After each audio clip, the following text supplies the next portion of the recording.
మణిరత్నం అంతటోడు వచ్చి కథ చెప్తాను అంటే, సినిమాలో నువ్వే హీరో అంటే నో చెప్పడానికి ఎవరికైనా ధైర్యం ఉంటుందా?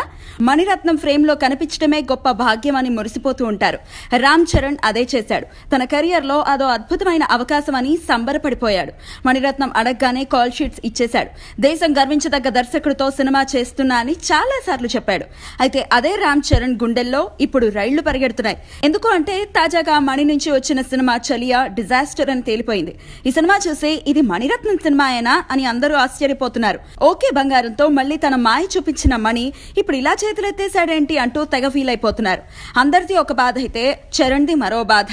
ధృవ సినిమాతో ఇప్పుడిప్పుడే ఫామ్ లోకి వచ్చాడు. సుకుమార్ సినిమా పూర్తయిన వెంటనే మణిరత్నం సినిమా మొదలు పెట్టాలి. చలి ఆ రిజల్ట్ చూస్తే ఎవరికైనా కంగారు ఖాయం. మరి ఏదైనా పర్లేదు మణిరత్నంతో సినిమా చేయాల్సిందే అని కమిట్ అయిపోతాడా, లేదంటే ఏదో ఒక సాకు చెప్పి మెల్లిగా జారుకుంటాడా అనేది ఆసక్తి కలిగిస్తోంది. చరణ్ నో అంటే ఈ ప్రాజెక్ట్ ఆగిపోయినట్టే.